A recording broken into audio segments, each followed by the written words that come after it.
بسم اللہ الرحمن الرحیم۔ السلام علیکم پیارے دوستو، welcome to Urdu unique stories. مجرم سے محرم، ایک پیار بھری کہانی، قسط نمبر 1 شروع کرنے سے پہلے ریکویسٹ ہے ہمارے چینل کو سبسکرائب کر لیں اور بیل آئیکن کے بٹن کو کلک کر لیں تاکہ بر وقت آنے والی ویڈیو کا نوٹیفیکیشن آپ کو مل سکے۔ بہنام بیٹا ذرا یہاں آؤ میرے پاس۔ رخسار جو بستر میں لیٹی تھی نے اسے اپنے پاس بلایا۔ وہ کوئی کتاب پڑھ رہی تھی جسے ہاتھ میں لیے وہ ان کے پاس آ گئی۔ جی امی جان، بیٹا میں کچھ چیزیں تمہارے حوالے کرنا چاہتی ہوں جو دراصل تمہاری امانت ہیں میرے پاس۔ انہوں نے آنکھوں میں آتی نمی کو پیچھے کو دھکیلتے ہوئے کہا۔ امانت چیزیں کیا مطلب ہے آپ کا امی جان؟ میں کچھ سمجھی نہیں۔ اس نے کتاب ایک طرف رکھتے ہوئے الجھن بھرے لہجے میں کہا۔ اس کے برتھ سرٹیفکیٹ سے لے کر حسن کی ہر چھوٹی بڑی چیز تھی۔ لیکن یہ سب تو میں جانتی ہوں امی، وہ چیزوں کو دیکھ کر کہنے لگی۔ ہاں، انہوں نے ٹھنڈی آہ بھرتے ہوئے کہا، مگر اب انہیں تم ہی نے سنبھالنا ہے۔ انہوں نے کچھ توقف کے بعد کہا، بیٹا تم جانتی ہو نا کہ میں نے ہمیشہ تمہیں دنیا کے گدھوں سے بچا کر رکھا ہے۔ اس بار وہ اپنے آنسوؤں کے سیلابی ریلے پر کوئی باندھ نہ باندھ سکی۔ امی یہ بات میں بہت اچھی طرح جانتی ہوں، اس نے اس کے ہاتھ اپنے ہاتھوں میں لیتے ہوئے کہا۔ تو پھر تم یہ بھی جانتی ہو کہ میری اوقات اور حیثیت کیا ہے؟ انہوں نے نظریں جھکا کر کہا۔ امی آخر کیا ہوا ہے؟ وہ پریشان ہوگی۔ مجھے اللہ تعالیٰ کے پاس جانا ہے اور میرے پاس زیادہ وقت نہیں ہے میری جان، مجھے اپنے ابو کے پاس دفن کروانا۔ انہوں نے اس کے آگے ہاتھ جوڑتے ہوئے کہا۔ امی وہ تڑپ اٹھی۔ جانتی ہو کہ تم بہت اکیلی ہو جاؤ گی میری جان، لیکن فکر نہ کرو، پہلے میری وجہ سے تم اس زندان میں قید تھی لیکن اب ایسا نہیں ہوگا۔ اب تم یہاں سے آزاد ہو جاؤ گی انشاءاللہ، اور ایک انسان ہی تمہیں یہاں سے آزاد کروائے گا انشاءاللہ۔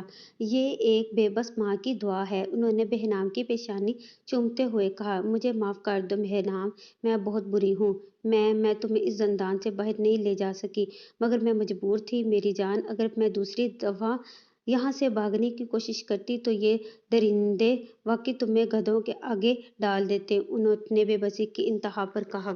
امی مجھے آپ سے کوئی شکایت نہیں ہے، آپ نے یہاں اس طوائف خانے میں بھی مجھے سب گندی اور ناپاک نظروں سے ہمیشہ محفوظ ہی رکھا ہے۔ اور ان کے ہاتھ چومتے ہوئے کہنے لگی، اور رخسار انہیں معافی مل چکی تھی، اس لیے ان کی روح کو سکون مل چکا تھا اور اب وہ کلمہ شہادت ادا کر رہی تھی۔ امی وہ کام گئی، مگر وہ کیا کر سکتی تھی؟ دوسری طرف ارے یار رزیق، واقعی اپنے پاکستان کی تو بات ہی الگ ہے، ارحم نے بریانی کا چمچ منہ میں ڈالتے ہوئے کہا۔ ہاں یار، یہاں کی لڑکیوں سے وہاں کی لڑکیوں کا بھلا کیا مقابلہ؟ زلیخا نے آنکھ مارتے ہوئے کہا۔ ذلیل کمینے، میں اپنے شمالی علاقہ جات کی بات کر رہا ہوں اور تم؟ اس نے غصے سے کہا۔ ہاں ہاں، اچھا میں سمجھا تم لڑکیوں کو دیکھ کر کہہ رہے ہو، اس نے بڑی ٹھٹائی سے کہا۔ ویسے تم نے ابھی تک کسی پاکستانی لڑکی سے ملوایا نہیں؟ ارحم نے اس بار بات کا مزہ لیتے ہوئے کہا۔ ہاں، ابھی اتنا بھی کیا جلدی ہے میرے یار، پہلے تجھے اپنا پاکستان گھماتے ہیں، پھر لڑکیاں ہی لڑکیاں۔ زلیخا نے ایک بار پھر آنکھ مارتے ہوئے کہا۔ بس یار، پورے 1 مہینے سے تو مجھے پاکستان ہی گھما رہا ہے، بس اب بہت گھوم پھر لیا، صرف 1 مہینہ رہتا ہے چھٹیاں ختم ہونے میں۔ ارحم نے ناگواری سے کہا۔ چل پھر آج رات ہی اپنے جگر کو وہاں لے جاتے ہیں، اس نے اس کے کندھے پر تھپکتے ہوئے کہا۔ بہنام میری جان پلیز کچھ کھا لو دیکھو، ورنہ رخسار کو تمہیں اس حالت میں دیکھ کر بہت تکلیف ہوگی۔ تارا جو اسے کچھ کھلانے پر بہت اصرار کر رہی تھی، رخسار کی اچھی سہیلی تھی۔ رخسار کے مرنے کے بعد بہنام کی حالت بہت خراب ہو گئی تھی۔ آج رخسار کی موت کو 3 دن ہو چکے تھے اور بہنام کی حالت ابھی تک نہیں سنبھلی تھی، مگر اس نے کھانا کھا لیا تھا۔ رخسار کی مجبوری بے بسی سے تارا بہت اچھی طرح واقف تھی۔ حسن شادی کے بعد رخسار کو اپنے ساتھ لے کر تو گئے تھے، مگر شاید ان کی زندگی ہی کم تھی اور وہ شادی کے 4 ماہ بعد ہی اس دنیا سے چلے گئے تھے۔ رخسار اس وقت پریگننٹ تھی اور اس بات کا پتہ اس کی ماں کو نہیں تھا، مگر بہنام جب پیدا ہوئی اور ابھی وہ صرف 1 سال کی ہی تھی جب ترنم بیگم نے اسے اغوا کروایا۔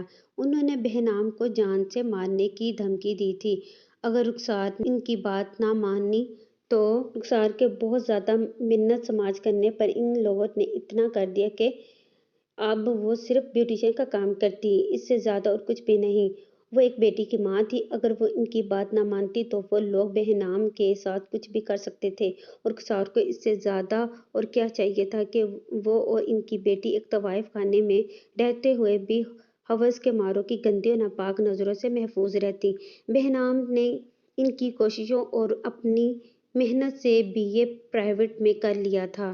رخسار نے ایک دفعہ بہنام کو لے کر وہاں سے بھاگنے کی کوشش کی تھی، جس پر ان دونوں کو بہت بری طرح تشدد کا نشانہ بنایا گیا تھا، اور یہ ان لوگوں کی طرف سے پہلی اور آخری وارننگ تھی۔ اگلی بار کسی بھی ایسی کوشش پر وہ اور بہنام ایک دوسرے کو زندگی بھر دوبارہ نہ دیکھ پاتی۔ بہنام چھوٹی بڑی بات سے مکمل طور پر آگاہ تھی، اور بہنام وہ وہاں سے فوراً بھاگ جانا چاہتی تھی، مگر اس کی حالت بہت خراب تھی۔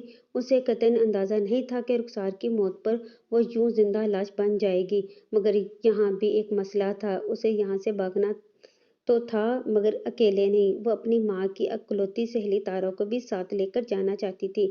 تارا کی مجبوری کی بھی ایک الگ داستان تھی۔ وہاں کوئی اپنی خوشی سے نہیں آتا تھا، ہر ایک مجبوری میں ہی وہاں آتا تھا۔ وہ صرف اسے ہی دیکھتا رہا۔ وہ قسم کھا کر کہہ سکتا تھا کہ اس نے اس سے زیادہ خوبصورت لڑکی آج تک نہیں دیکھی تھی۔ وہ لڑکی اپنے لمبے سیاہ سلکی بالوں کو کنگھی کر رہی تھی۔ وہ مکمل طور پر اپنے آپ میں مگن تھی۔ اس کی بڑی بڑی سیاہ خوبصورت آنکھیں، گھنی پلکیں، لمبی پتلی ناک اور بہت خوبصورت نازک گلابی ہونٹ تھے۔ مگر ایک بات بہت عجیب تھی، اس کے چہرے پر اتنی چمک اور خوبصورتی کے باوجود بھی اس کی آنکھوں میں کوئی درد تھا، کوئی بہت گہری سوچ تھی جس میں وہ اس وقت مکمل طور پر کھوئی ہوئی تھی، اور شاید اسی سوچ کی وجہ سے ہی وہ ابھی تک اسے دیکھ نہیں سکی تھی، جو مکمل طور پر اسے ہی دیکھ رہا تھا، اور وہ اس کے دل کو تو اس وقت جیسے کسی نے مٹھی میں جکڑ لیا تھا۔ وہ سانس تک لینا بھول گیا تھا۔ وہ تو شاید اپنے دل کی دھڑکن کو بھی محسوس نہیں کر پا رہا تھا۔ اگر حسن گرفتار کرتا ہے تو وہ اس وقت حسن کی قید میں آ چکا تھا۔ اگر کسی کو پہلی نظر میں محبت ہوتی ہے تو وہ قسم کھا کے کہہ سکتا تھا کہ وہ پہلی نظر کی محبت میں مبتلا ہو چکا تھا۔ اس کا دل بے اختیار چاہا کہ وہ فوراً اسے وہاں سے کسی ایسی جگہ لے جائے جہاں کوئی اور اسے نہ دیکھ سکے۔ مگر وہ یہاں کیا کر رہی تھی؟ اس کے چہرے میں کوئی ظاہری خوبصورتی تو نہیں تھی، اور اس بات کی گواہی اس کے چہرے پر موجود چمک بتا رہی تھی، اور وہ کوئی ویسی چمک ہرگز نہ تھی، وہ نور کی چمک تھی۔ ہاں، اسے اس بات کا 100% یقین تھا کہ اس کے چہرے پر نور تھا۔ اگلے ہی لمحے اس نے خود کو بے اختیار اس کے پاس جاتے پایا۔ ایکسکیوز می، ارہم نے اسے مخاطب کیا۔ بہنام اسے اپنے سامنے دیکھ کر چونکی۔ وہ یا کوئی بھی مرد اس جگہ کے اس حصے میں بھلا کیسے آ سکتا تھا؟ اس نے فوراً اپنا دوپٹہ اوڑھا اور اس سے اپنا چہرہ بھی ڈھانپ لیا۔ آپ کا نام کیا ہے؟ ارہم اس کی اس حرکت پر چونکا، مگر پھر فوراً سنبھل گیا۔ اسے اس بات پر جھٹکا ضرور لگا، بلکہ بہت بڑا جھٹکا، کہ ایک ایسی جگہ رہنے والی لڑکی دوپٹہ بھی اوڑھ سکتی تھی اور چہرہ بھی ڈھانپ سکتی تھی۔ مگر اس نے اس کی اس ادا کو بہت پسند کیا۔ آپ بہت خوبصورت ہیں۔ ارہم نے اس کی تعریف کرنا فرض سمجھا۔ بہنام نے اس کی کسی بھی بات کا جواب دینا ضروری نہ سمجھا اور اندر جانے لگی۔ آج رخسار کی موت کو 1 ہفتہ ہو چکا تھا، اور آج اس کی طبیعت بھی کافی بہتر ہو چکی تھی۔ آج وہ پورے 1 ہفتے بعد اپنے کمرے سے باہر نکلی تھی اور وہاں سے ہمیشہ ہمیشہ کے لیے جانے کا سوچ رہی تھی۔ آپ میرے ساتھ؟ ارہم نے بات ادھوری چھوڑ دی۔ وہ جو وہاں سے جانے لگی تھی ایک دم رک گئی۔ اسے اپنے کانوں پر یقین نہیں آ رہا تھا کہ کبھی کوئی اس کے لیے بھی ایسی بات کر سکتا تھا۔ وہ اپنے آنسو پی کر رہ گئی۔ اس نے اسے مڑ کر دیکھنے کی غلطی نہیں کی تھی، کیونکہ وہ اس کی نظریں اپنی پیٹھ پر بخوبی محسوس کر سکتی تھی، اور چہرے پر تو پھر یہ اتنا نخرہ کس لیے دکھا رہی ہو تم؟ ارہم نے اس کا ہاتھ پکڑ لیا۔ بہنام کا ہاتھ پکڑنا تو دور کی بات، کبھی کسی نے اس سے بات کرنے کی بھی کوشش نہیں کی تھی۔ وہ جب امتحانات دینے جاتی تو نقاب لگا کر ہی جاتی تھی۔ وہ اب تک وہاں اس لیے محفوظ تھی کیونکہ رخسار اس پر سایہ کیے رہتی، اور وہ کیسا سایہ تھا یہ حقیقی معنوں میں اسے آج معلوم ہو رہا تھا۔ اس نے کچھ بھی سوچے سمجھے بغیر ایک زوردار تھپڑ اسے جڑ دیا۔ ارہم کو اس کی طرف سے اس تھپڑ کی ہرگز توقع نہیں تھی۔ وہ بہت حیران ہو گیا۔ مجھ سے دور ہی رہو، بہنام نے خون خوار نظروں سے کہا۔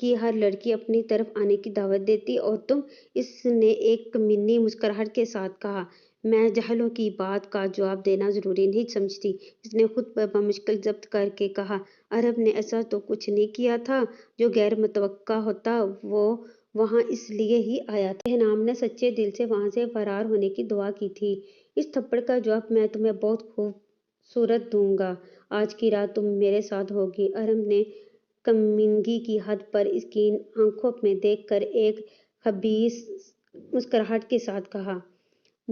بھول ہے یہ تمہاری، اس نے ڈرتے دل مگر مضبوط لہجے کے ساتھ کہا، اور اگر ایسا ہوا تو اگلا پورا دن اور اگلی رات بھی تم میرے ساتھ گزارو گی، اس نے اسے آفر کی۔ میں تمہاری زبان کھینچ لوں گی۔ بہنام نے اسے دوسرا تھپڑ مارنا چاہا مگر اس بار ارہم نے اس کا ہاتھ پکڑ لیا۔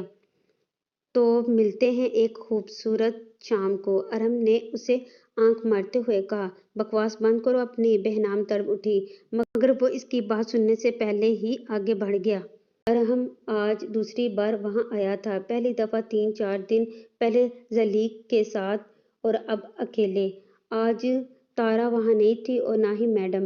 رخسار نے مرتے وقت تمام تعلقات کا واسطہ دے کر میڈم سے وعدہ لیا تھا کہ وہ ان کی بیٹی کو بحفاظت یہاں سے آزاد کر دیں گی، اور وہ مان بھی گئی تھیں۔ اس لیے اب قائم مقام میڈم نے ارہم کے اتنی بڑی رقم دینے کے بعد بہنام کو نیند کی گولیاں دے کر اسے ارہم کے حوالے کر دیا تھا۔ ارہم پہلے تو صرف ایک رات کا سوچ رہا تھا، مگر چونکہ بہنام نے تھپڑ کی اس کی انا کو زخمی کیا تھا، اس لیے اب وہ اسے پورے ایک ہفتے کے لیے لے گیا۔ ارہم حشر اپنے امیر و کبیر باپ کی اکلوتی اولاد تھا، مگر وہ بگڑا اس وجہ سے قطعاً نہیں تھا، اور اگر حاشر صاحب کو اپنے لاڈلے صاحبزادے کی کسی بھی ایسی ویسی حرکت کی ذرا بھی بھڑک پڑتی تو وہ اسی وقت اس کی ایسی چترول کرتے کہ وہ دوبارہ کبھی خواب میں ہی نہیں سوچ سکتا تھا۔ اور مسئلہ تو سارا یہی تھا کہ پچھلے کچھ سالوں سے وہ اتنے مصروف ہو گئے تھے کہ ارہم کو الگ وقت ہی نہیں دے پا رہے تھے۔ جب وہ فارغ ہوتے تو ارہم مصروف ہوتا، اور جب ارہم فارغ ہوتا تو وہ مصروف۔ ارہم کی زندگی کی کہانی کچھ یوں تھی کہ ان کے ماں باپ کی پسند کی شادی تھی، مگر ارہم ابھی صرف 5 سال کا تھا جب سبینہ کی موت ہو گئی تھی۔ وہ لوگ اس وقت کینیڈا میں تھے۔ سبینہ سے انہوں نے پہلی اور آخری محبت کی تھی۔ ان کے گھر والے ان کی دوسری شادی پر اصرار کرتے رہے مگر وہ نہ مانے۔ ان لوگوں نے ارہم کی خاطر ہی دوسری شادی کر لینے کو کہا تو وہ اس بات پر غور کرنے لگے، مگر ان کے ایک دوست نے ایک دائی ماں کا بتایا جس سے سارا مسئلہ ہی حل ہو گیا۔ حلیمہ اماں ان کے انہی دوست کے بچوں کی دائیاں تھیں۔ اب وہ ارہم کی بھی دیکھ بھال کرنے لگی تھیں۔ ارہم انہیں اماں کہتا اور حاشر صاحب کے بعد صرف انہی کی ہی بات مانتا تھا۔ انہوں نے ایک سگی ماں ہی کی طرح ارہم کی دیکھ بھال اور تربیت کی تھی۔ اسے صوم و صلوات کا پابند بنایا، اور یہ انہی کی اچھی تربیت کا ہی نتیجہ تھا کہ وہ کینیڈا میں رہتے ہوئے بھی 16-17 سال کی عمر تک 5 وقت کی نماز پڑھتا، روزانہ قرآن پاک کی تلاوت کرتا اور اکثر اوقات تہجد بھی پڑھ لیتا، مگر صرف 16-17 سال تھا۔ وہ 16 سال کا تھا جب حلیمہ اماں کو ہمیشہ کے لیے پاکستان آنا پڑا تھا۔ ان کے دونوں بیٹوں کو بہت اچھی نوکری مل گئی تھی۔ اب وہ بالکل بھی یہ گوارا نہیں کرتے تھے کہ ان کی ماں اس عمر میں بھی غیر ملک میں کام کریں، اور تبھی ارہم کالج جانے لگا تھا اور اس کی نئی دوستی زلیخا سے ہوئی تھی۔ وہ پاکستان سے تعلیم کے لیے وہاں آیا تھا۔ زلیخا بھی پاکستان کے ایک بڑے امیر باپ کا بیٹا تھا۔ اس نے پہلی دفعہ ارہم کو ایک سگریٹ پلائی تھی جسے ارہم نے بہت منع کرنے کے بعد بھی اس کی خاطر لے ہی لی، اور پھر یوں ایک سگریٹ سے شروع ہونے کے بعد اب وہ اسے اپنے ساتھ چھٹیوں میں پاکستان لے کر آیا تھا۔ ارہم کا پاکستان میں اپنا ایک ذاتی بنگلہ تھا جو حاشر صاحب نے اس کے لیے لیا تھا، اور ارہم پچھلے سال ہی چھٹیوں وہاں رہ کر گیا تھا۔ اب اس بار وہ رہ تو زلیخا کے ساتھ رہا تھا، مگر وہ اپنے بنگلے میں ہی رہنا چاہتا تھا، مکمل پرائیویسی کے ساتھ، اور رہتا بھی اگر بہنام نہ ہوتی تو زلیخا کو ارحم کے اس بنگلے کے بارے میں پتہ نہیں تھا اور نہ ہی ارحم اسے بتانے کا کوئی ارادہ رکھتا تھا، اور اب وہ اس بات پر شکر ادا کر رہا تھا کہ اس نے زلیخا کو نہیں بتایا تھا، کیونکہ وہ نہیں چاہتا تھا کہ زلیخا کو کسی بھی طرح بہنام کے بارے میں پتہ چلے۔ وہ چاہتا تھا کہ زلیخا کو لگے کہ اس کام میں وہ اس کا مرید تھا اور خود کچھ بھی نہیں کر سکتا تھا۔ کر کے آپ کو ہوش تو آیا جانے من، بڑا انتظار کروایا آپ نے تو۔ بہنام نے آنکھیں کھولی تو اس نے چہکتے ہوئے کہا۔ بہنام کو اپنا سر بہت بھاری محسوس ہو رہا تھا، وہ ٹھیک سے آنکھیں بھی نہیں کھول پا رہی تھی۔ وہ چند لمحے ہوش میں آنے کے بعد جدوجہد کر رہی تھی۔ جیسے ہی اسے سب کچھ یاد آیا وہ فوراً اٹھی، مگر بے سود جان پہلے آرام کر لیں پھر سکون سے اٹھنا، اس نے بہت خوشگوار لہجے میں کہا۔ تم؟ بہنام نے انگلی اٹھا کر کہا۔ ارحم حاشر نام ہے میرا۔ ارحم نے اس کی بات کاٹ کر مسکراتے ہوئے کہا۔ تمہاری ہمت کیسے ہوئی میرے ساتھ یہ سب کرنے کی؟ اس نے غصے سے کہا۔ ریلیکس میری جان، ریلیکس، اس نے بہت دھیمے لہجے میں کہا۔ Just shut up! اس بار وہ پوری شدت سے چلائی تھی۔ میں نے تمہیں کیا کہا تھا کہ آ ذرا تم میرے ساتھ۔ ایک زوردار تھپڑ نے اپنی بات مکمل کرنے نہیں دی۔ تمہاری اتنی جرأت! ارحم نے جواب میں اسے ایک بہت زوردار تھپڑ مارتے ہوئے کہا۔ بہت شوق ہے نا تمہیں تھپڑ مارنے کا، تو یہ لو! اس نے ایک اور زوردار تھپڑ مارتے ہوئے کہا۔ وہ جو پہلے ہی پورا ایک ہفتہ بیمار رہنے کے بعد آج کچھ بہتر ہوئی تھی اور اب پھر سارا دن بے ہوش رہنے کے بعد اتنے بھاری مردانہ ہاتھ کے تھپڑ کھائے تو ایک بار پھر بے ہوش ہو کر گر پڑی۔ جہنم میں جاؤ میری بلا سے! وہ غصے سے کہتا کمرے سے باہر چلا گیا۔